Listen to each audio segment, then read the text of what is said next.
الحمد لله الذي زين النبيين بحبيبه المصطفى ومن على المؤمنين بنبيه المجتبى وعلى آله وأصحابه نجوم الهدى الذي أرسل رسوله بالحق بشيرا ونذيرا والصلاة والسلام على السيد البشير النذير الأمين المكين محي الدين برحمتك يا أرحم الراحمين. أما بعد، وقد قال الله تبارك وتعالى في شأن مخبرا وامرا: أعوذ بالله من الشيطان الرجيم، بسم الله الرحمن الرحيم. قل لا أسألكم عليه أجرا إلا المودة في القربى. سبحان الله. صدق الله العظيم وصدق رسوله النبي الأمين الكريم، ونحن على ذلك لمن الشاهدين والشاكرين، والحمد لله رب العالمين. اللهم نبه قلوبنا بالقرآن وزين أخلاقنا بالقرآن وادخلنا الجنة بالقرآن ونجنا من النار بالقرآن. اللهم رب اشرح لي صدري ويسر لي أمري واحلل عقدة من لساني يفقهوا قولي. آئیے ہم اور آپ سب سے پہلے مل کر اپنی اور ساری کائنات کے مرکز عقیدت انیس بے کسا چار سازہ درمندہ ہم غریبوں کی غم گسار سید ابرار و اخیار جان عالم روح عالم ہم سب کی جان جناب محمد رسول اللہ صلی اللہ علیہ وسلم کی بارگاہ بے کسرہ میں درود و سلام کی جاری شاور کیجیے. باور مرد پڑھنے کو کوشش کیجیے. اللهم صل على سيدنا مولانا محمد وعلى آل محمد وسلم. الصلاة والسلام عليك يا رسول الله صلی اللہ علیہ وسلم. اللہ رب العزت کا فضل احسان یہ اس کی توفیق خاص کہ آج ہم اس کے محبوب کے یامی جزگاہ اور یہ جلسہ منعقد کیے ہوئے ہیں.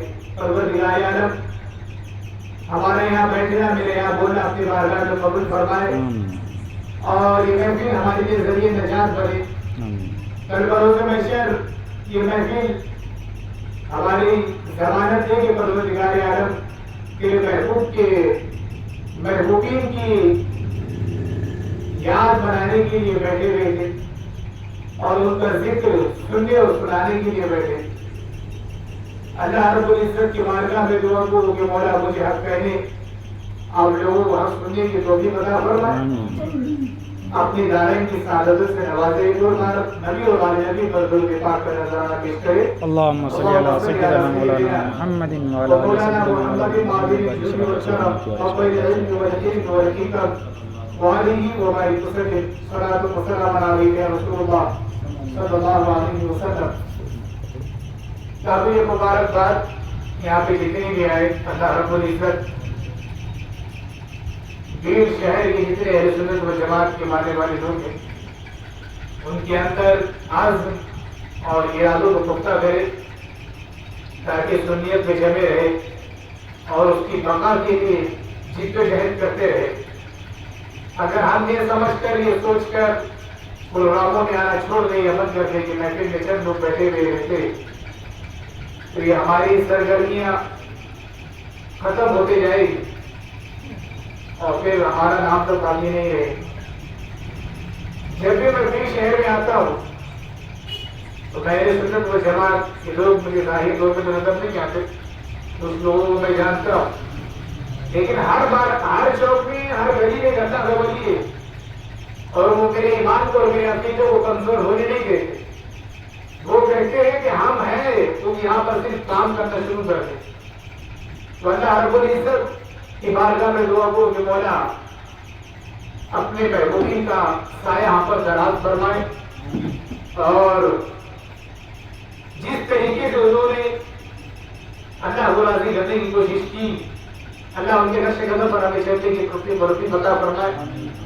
25 کے بارے میں اللہ کریم ارشاد فرماتا ہے وَلَا أَسْأَلُكُمْ عَلَيْهِ أَجْرًا إِلَّا الْمَوَدَّةَ فِي الْقُرْبَى کہ محبوب آپ فرما دیجئے میں دعوت و تبلیغ کے بدلے تم سے کوئی اجرت کوئی معاوضہ طلب نہیں کرتا. آپ دیکھتے ہوئے چلے رسول کریم صلی اللہ علیہ وسلم کا دعوت و تبلیغ کا جو مشن تھا مکہ سے لے کر مدینہ تک اور مدینہ سے لے کے پورے دنیا کے اندر اسلام پھیلا. تو اللہ تبارک و تعالیٰ نے اپنے حدیث سے فرمایا کیا محبوب میں تو ایک چھپا ہوا خزانہ تھا کنت کنزا مخفیا میں ایک چھپا ہوا خزانہ تھا مجھے اپنی پہچان کروانا تھی تو تجھے پیدا کیا مجھے اپنی پہچان کروانا تھی تو تجھے پیدا کیا اور تیرا چرچا کرنا تھا تو میرے نوازوں کو پیدا کیا تاکہ لوگ دیکھیں کہ نبی کے نوازوں کو دیکھ کر یہ یقین کرے کہ ہاں نوازی کا یہ عالم ہے تو نبی کا عالم کیا ہو نوازی کا یہ عالم ہے تو نانا کا عالم کیا ہو نوازی کا یہ عالم ہے شک و شباہت مصطفیٰ صلی اللہ علیہ وسلم. حضرت امام حضرت کا معاملہ ایسا تھا کہ وہ سرکار دو عالم صلی اللہ علیہ وسلم کی تصویر تھی. لوگ حضور علیہ السلام کے ظاہری قدر فرمانے کے بعد حضور علیہ السلام کا چہرہ نظر نہیں آتا تھا. صحابہ اکرام رنجیدہ اور غمزدہ ہو جاتے تھے تو لوٹ کر حضرت سیدہ کائنات سیدۃ النساء العالمین حضرت فاطمہ الزہرا سلام اللہ علیہا کے گلے دولت کرنے کے جاتے اور کہتے کہ تمہارے بیٹے تمہارے شہزادے امام حسن کو ہمیں دکھاؤ تو صحیح. ہاں کیا بات ہے کہا رسول اللہ کے چہرے کو دیکھا نہیں ہوتا جب میں حسن کے چہرے کو دیکھتا ہوں تو رسول کی یاد تیری پوری ہو جاتی ہے اور یوں لگتا ہے کہ رسول اللہ صلی اللہ علیہ وسلم ہمارے سامنے جلوہ ہے. عزیز مکرم جس امام کے آج ہم خراج عقیدت پیش کرنے کے لیے بیٹھے اس امام کی پیدائش مولا امام حسن کی پیدائش 15 رمضان المبارک کو ہوتی ہے 3 ہجری کو. اب دیکھیے مولا امام حسن کے اندر جرأت بہادری صبر علم تقوی پرہیزگاری یہ ساری چیزیں آئیں گا رسول اللہ صلی اللہ علیہ وسلم کی وجہ سے آئی. جب مولا امام حسن کی پیدائش ہوئی تو سب سے پہلے رسول اللہ صلی اللہ علیہ وسلم نے کہ کان مبارک کے اذان کتنی عظیم ذات تھی کہ کائنات کو اللہ نے جس کے لیے پیدا کیا ہے وہ عظیم ہستی اپنے نواسے کے کان میں اذان دے رہی ہے تو اس کے مرتبے کا عالم کیا ہوگا اس کی بلندی کا عالم کیا ہوگا اس کے مراتب کو ہم بیان نہیں کر سکتے کہ جس کی ابتدا زندگی کا آغاز رسول کریم صلی اللہ علیہ وسلم کی اذان دینے سے ہوا ہوگا. وہ عظیم ہستی مولا امام حسن کی کہ جس کے خاطر اللہ نے پوری دنیا کو پیدا کیا اس عظیم ہستی نے سب سے پہلے جملہ اللہ اکبر کی صدائیں کانوں میں دی تو پھر وہ نبی کے نواسے کا عالم کیا ہو. حضرت مولا امام حسن رضی اللہ تعالیٰ کے حوالے سے آتا ہے کہ 7ویں دن آپ کا عقیقہ کیا گیا اور 7ویں دن عقیقہ کرنا سنت ہے. رسول اللہ صلی اللہ علیہ وسلم سر سے بال ہم بچے کی پیدائش کے بعد نکالتے تو 7ویں دن نکالنا مولا امام حسن کی سنت ہے حضور کی سنت ہے. حضور نے حضرت مولا امام حسن کا عقیقہ کروائے 7ویں روز اور 7ویں روز سر کے بال بھی نکالے اور بالوں کے برابر چاندی صدقہ دے دی. بال لے لیے اس کے وزن اس کی مقدار چاندی لے لی اور اتنی چاندی صدقہ کر دی. اگر مولا امام حسن نہیں آتے تو رسول اللہ کا یہ فعل بھی نہیں ہوتا. ہم تک یہ بات بھی رسول اللہ کی نہیں پہنچتی کہ عقیقہ کرنا کب ہے بچوں کے بعد پیدائش کے بعد کب نکالنا ہے. امام حسن آئے دنیا میں رسول اللہ نے یہ عمل کیا تو رسول کا عمل سنت بن گئی اور سنت کا مطلب یہ کہ رسول اللہ کی سنت پر چلنے والے پہلے سنت پر جماعت کہتے ہیں. حضرت مولا امام حسن کی پرورش رسول اللہ صلی اللہ علیہ وسلم نے کی. اتنی عظیم ہستی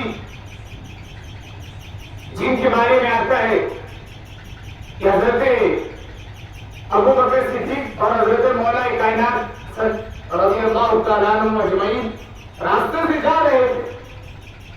حضرت امام حسن علیہ السلام چھوٹے تھے تو چلتے چلتے اٹھا کر کندھے پر رکھ لیا.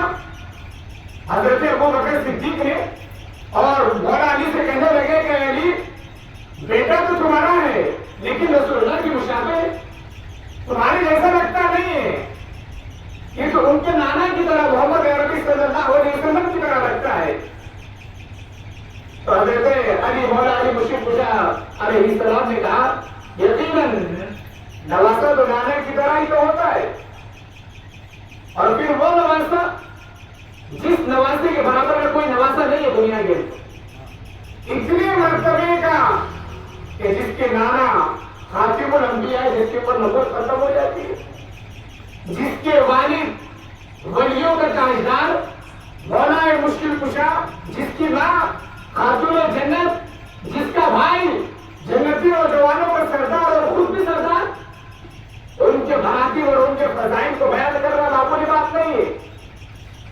ان کا صبر, ان کا علم, ان کی زندگی ہمیں سبق دیتی ہے, ہمیں بہت سارے چیزوں سے ہمیں ہمکنار کرتی ہے. آپ نے دیکھا ہے کہ رسول اللہ صلی اللہ علیہ وسلم ممبر کے اوپر جمعہ کے دن خطبہ ارشاد فرما رہے, حضرت مولا امام حسن تشریف لا رہے, لڑکڑاتے چل رہے. آپ نے جمعہ کا خطبہ روک لیا اور دروازے میں سے جا کر حضرت مولا امام حسن کو, اور کسی روایت میں آئے کہ امام حسین دونوں ایک ساتھ تشریف لا رہے تھے, ممبر پر پھر آ کر تشریف لے کر ایک سائڈ میں امام حسن کو بٹھایا, ایک سائڈ میں امام حسین کو بٹھایا اور بتایا حضور علیہ السلام نے کہ حاذا ابن سید, یہ جو میرا بیٹا ہے یہ سردار تمام عالم کا.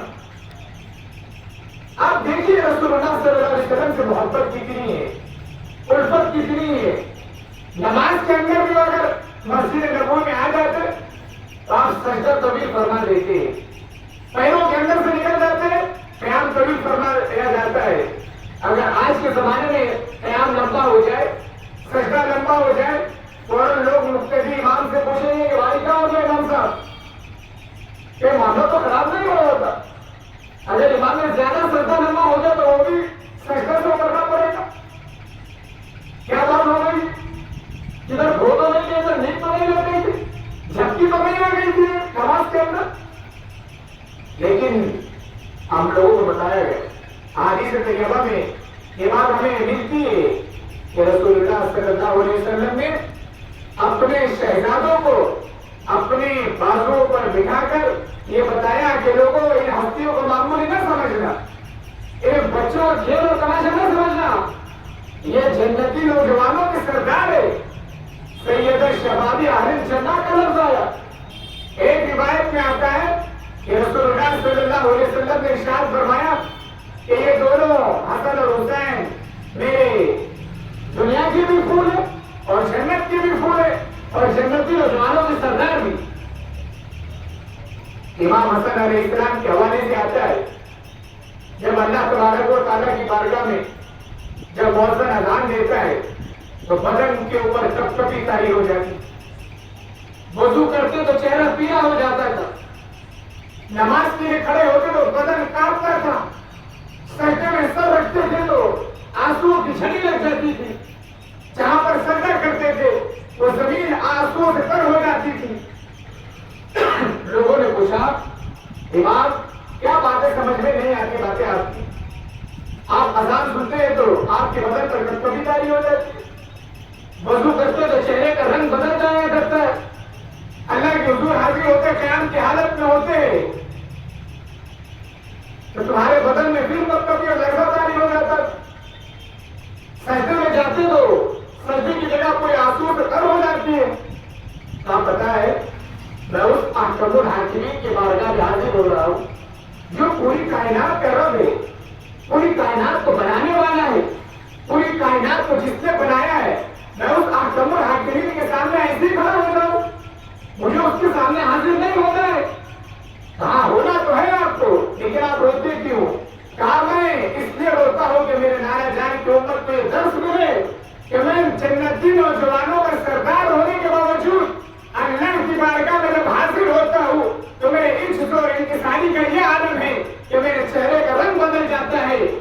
بدن کے اندر کپکپی تاری ہو جاتی ہے. سجدے کی حالت میں میری آنکھوں سے آنسو گرتے ہیں تو سجدے کی زمین پوری تر ہو جاتی ہے.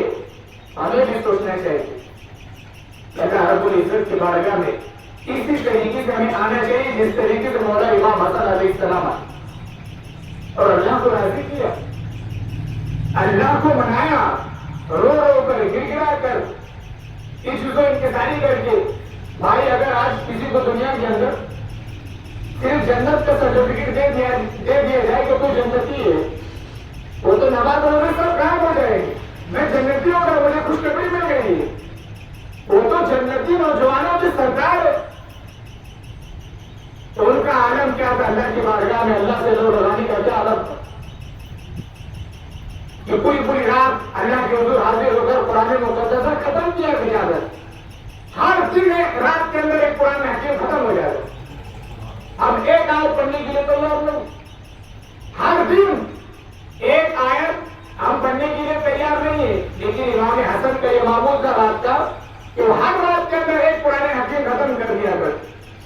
پلس میں دن بھر میں سے 1000 نفل نمازیں پڑھا کرتے تھے. ہم 5 ٹائم کی نماز پڑھنے کے لیے تیار نہیں. اللہ سے ہمارا رشتہ اور ناطہ ٹوٹ گیا ہے. ان لوگوں کا رشتہ اور ناطہ اللہ سے پہلے سے جڑا ہوا تھا, اس کے بعد پھر وہ پلس میں عبادت کی جاتا ہے. امام حسن علیہ السلام کے حوالے سے آتا ہے بڑے سخی تھے, مالدار تھے, لٹانے والے تھے.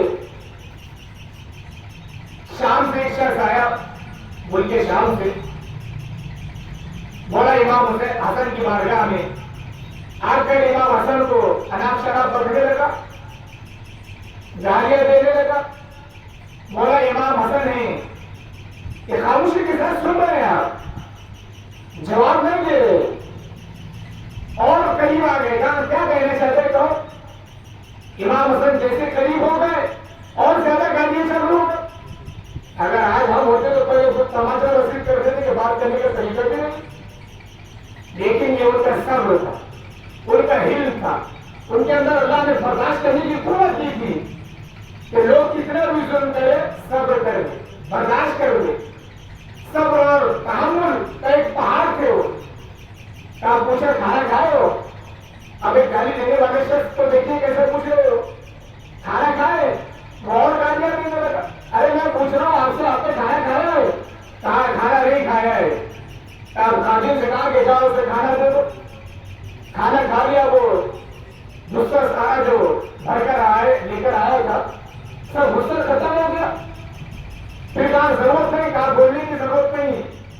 کتنی ضرورت ہے؟ امام حسن نے کہا کہ یہاں پہ بولا نہیں جاتا, ہمارے خاندان کا ایک طریقہ ہے, ہم سخی اتنے سخی ہے, ہمارے یہاں پر جب دینے کی بات آتی ہے ہم ناک توڑ کے نہیں دیتے لوگوں کی طرح. حاکم تائی کی طرح کہ حاکم تائی کے 12 دروازے تھے اور 12 دروازے سے سائل آنے والا آتا مانگنے والا, تو سارے دروازے 12 دروازوں سے دیا جاتا تھا. تو کہا ہمارا ویسا معاملہ نہیں ہے حاکم تائی کے جیسا, ہمارا تو معاملہ ایسا ہے ایک ہی دروازے سے ہم جسے دے دیں اس سے کافی ہو جایا کرتا ہے. تو ہم سخی اتنے سخی ہے. مولا امام حسن نے پتا نہیں کتنے دینار لائے, تب 50,500 روپیے 50,500 دینار لا کر اس گالی دینے والے شخص کو دیا اور کہا کہ اللہ تیرا بھلا کرے. یہ سخیوں کا دربار, یہ سخاوت کا طریقہ ہے. اگر آج ہم کسی کو 5 روپے میں دے دیتے, 10 روپے میں دیتے تو 10 بار کھول کے بتانے کہ ہم نے 10 روپے دیا ہے. لیکن وہ کیسے اعلیٰ کردار کے مالک لوگ تھے, اتنا سب کچھ لٹانے کے باوجود بھی تو کہتے ہیں کہ ہمارا تو کچھ بھی نہیں, سب مولا کا ہے. مولا جتنا دیتا ہے ہمیں ہم اتنا ہی لٹایا کرتے. ابھی آپ نے سید صاحب کی زبانی سنا, امیر معاویہ کے زمانے میں آپ کو وہاں سے خرچ آیا کرتا تھا ملک ایران سے, کوفہ سے. تو جب حضرت امام حسن علیہ السلام اس دنیا سے چلے گئے, پتہ ہے کتنے لوگ آپ مدینے کے اندر گھر بار چلاتے, 400 لوگوں کا گھر بار آپ چلاتے. وہ بھی ہر دن کا معمول تھا کہ جب تک 400 گھروں کو کھانا پانی نہ